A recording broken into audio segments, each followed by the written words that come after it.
So, welcome back. So, we shall be continuing our discussions on TVLA or test vector leakage assessment. So, in particular, right, we shall be looking into TVLA and NICV and their connections between like with SNR and the success rate, and trying to see that how we can develop a homogeneous test strategy, trying to combine both the conformance approach as well as the FIPS approach. So, this is essentially where we stopped in the last class. So, this is the definition of TVLA, which essentially in numerator part we have got the difference of two means, and in the denominator part you have got like square root of sigma 1 square by n1 plus sigma 2 square by n2, as we have defined in the last class. And as I said that if the means are kind of different, right, essentially you expect that the TVLA will increase with the observations, whereas if the means are different, means are similar in both the bins, like when you are keeping the input constant and if you are varying the input at randomly, then you are expecting that this TVLA will approach 0. Okay. So, now with this background, let us try to see how we can like apply this. So, let us try to look into essentially that the formulation that I gave about TVLA. Okay. So, therefore, so this is how we can define TVLA x. Okay. So, this is Q stands for the number of observations you are doing when you, so this is an asymptotic, I would say that the asymptotic expression of TVLA x. Okay. So, therefore, TVLA x, right, essentially stands for, as we discussed, so in the denominator you have got sigma 1 square plus n1 divided by n1 plus sigma 2 square by n2.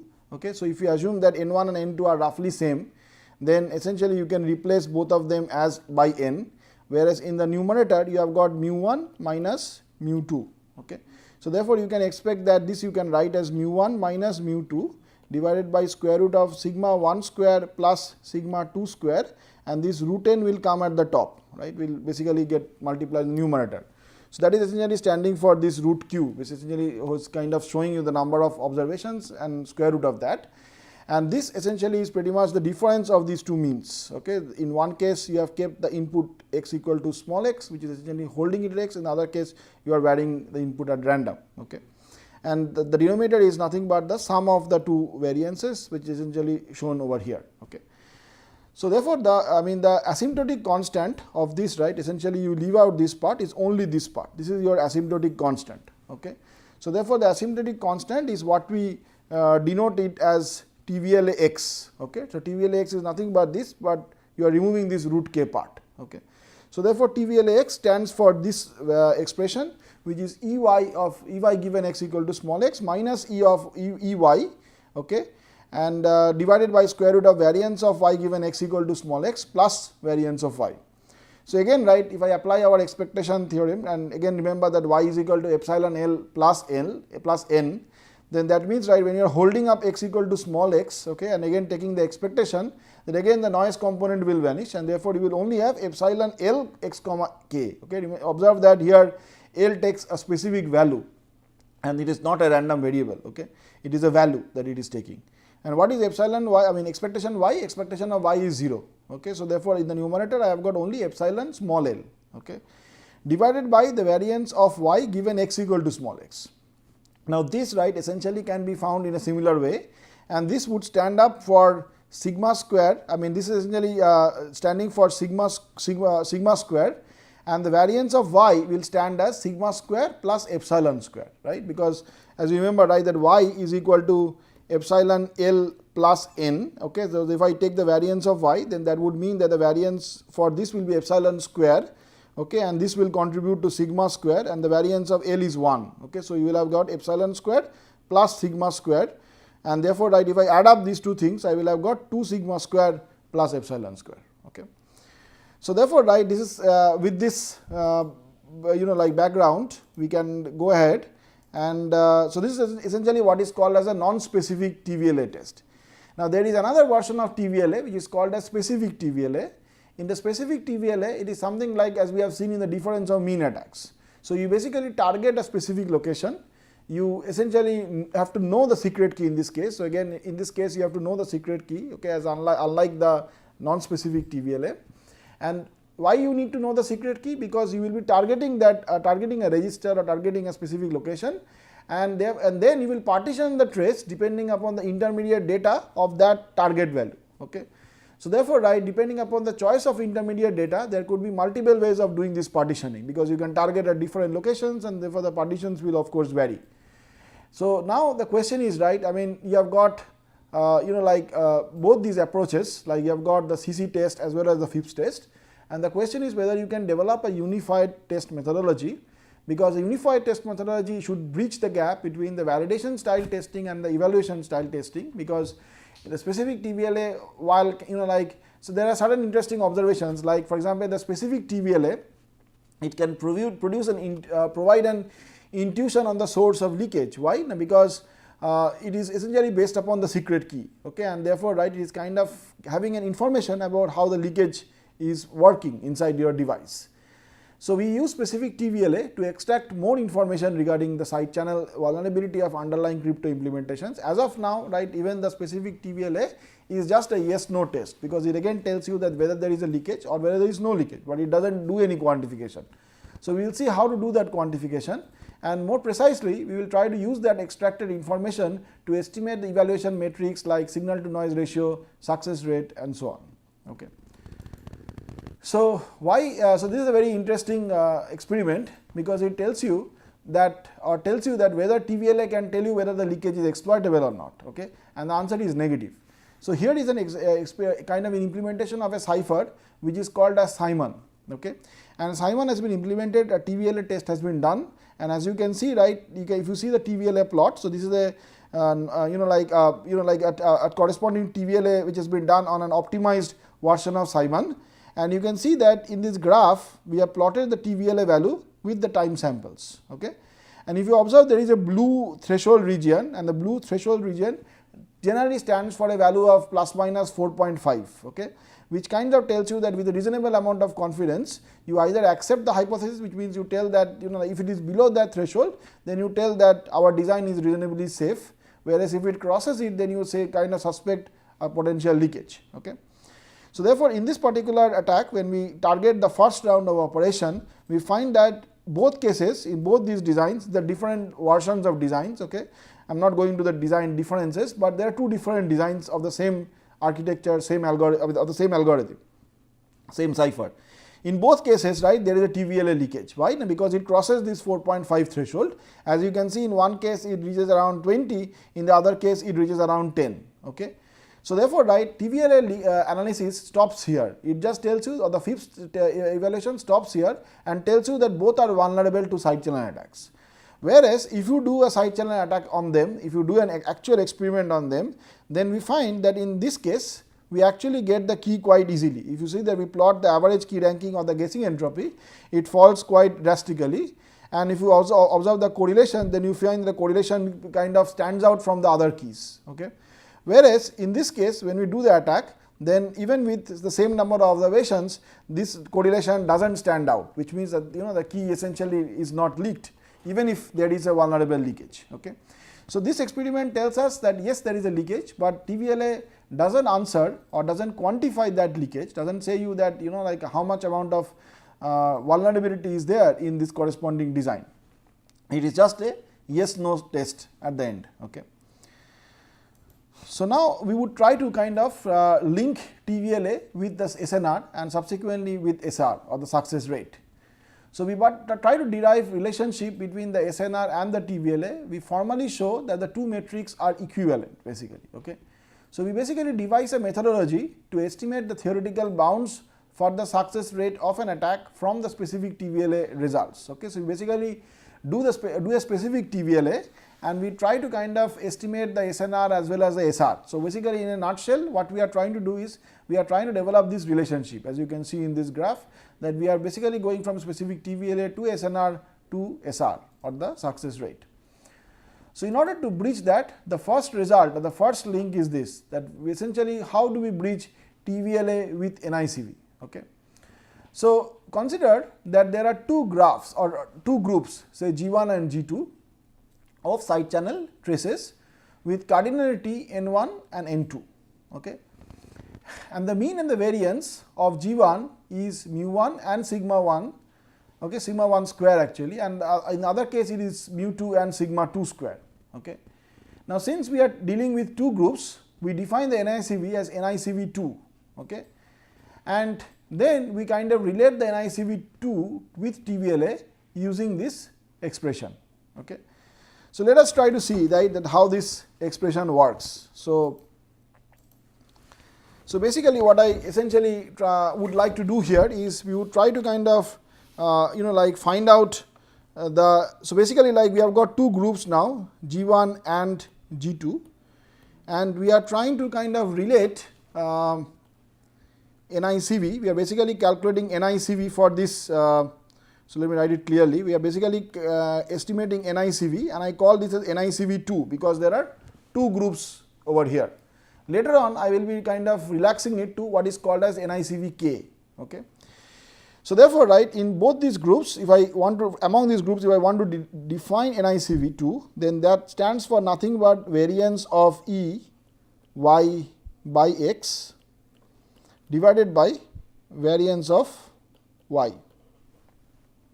Right. I have got a mean, say mu 2, and I have a global mean, say mu. Okay. So, that means the numerator part, okay, so the numerator part essentially which means the variance of E y given x, right, can be estimated as 1 by n. So, note that total number of observations are n here, and in this group n1 goes, in this group n2 goes. Okay. So, n is of course equal to n1 plus n2. Okay. So, therefore, the variance of E y given x is nothing but 1 by n sigma of ni mu I minus mu whole square, and I is equal to 1 and 2. There are two groups. Okay. So, this if we kind of simplify, this will work out to 1 by n, okay, and again I will just write n1, and inside this I will write mu 1 minus n1 mu 1 plus n2 mu 2 divided by n1 plus n2.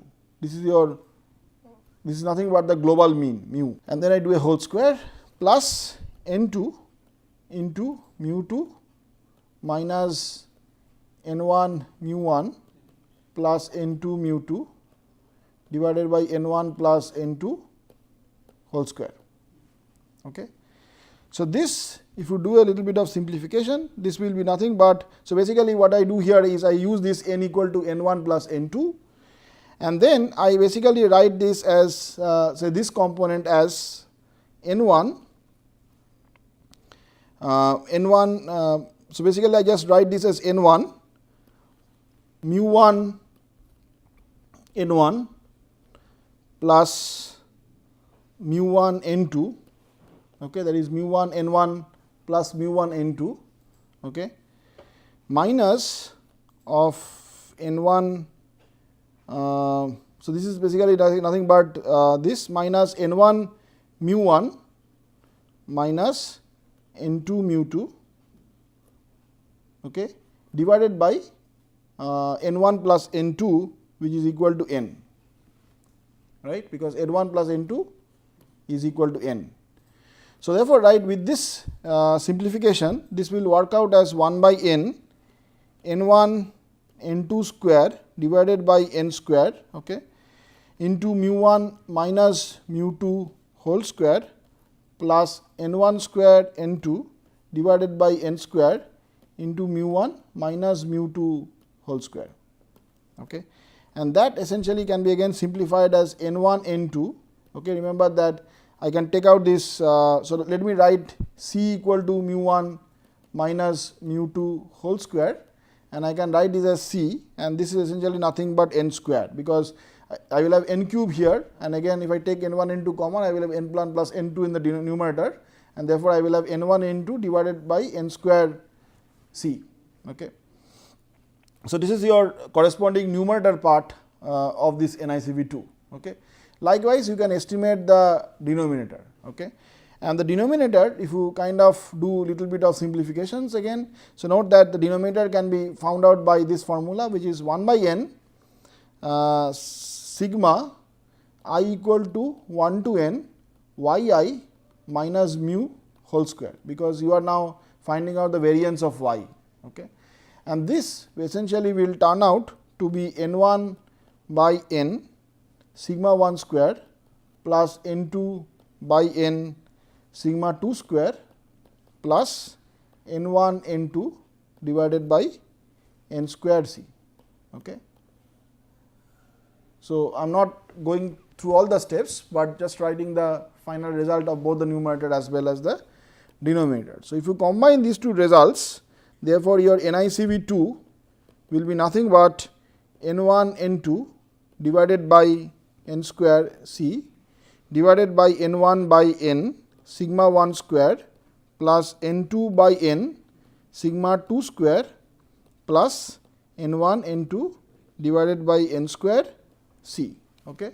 And this you can again write by dividing like this by both the numerator as well as the denominator by this component. You can write it as c n divided by sigma 1 square by n1 plus sigma 2 square by n2 plus sigma 1 square into 1 by n1 or 1 by n2 minus 1 by n1 plus sigma 2 square 1 by n1 minus 1 by n2, okay, and plus c. Okay. Again you can divide both sides by c, and if you divide the numerator and the denominator by c, you have got 1 here, and you will have pretty much this divided by c, plus in this part you will again have this multiplied with n by c. Okay. So, you will have this multiplied by n by c, and this part will become 1. Okay. So, if you apply these these simplifications, then you eventually have NICV2 is equal to 1 divided by n into sigma 1 square by n1 plus sigma 2 square by n2, okay, divided by c plus n by c into sigma 1 square minus sigma 2 square, okay, into 1 by n2 minus 1 by n1 plus 1.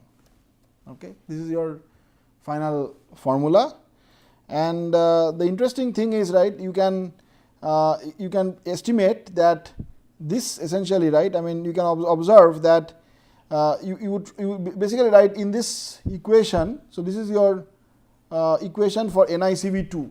Okay. Likewise, you can also estimate your TVLA. Okay. So, let us use this part of the page to calculate that.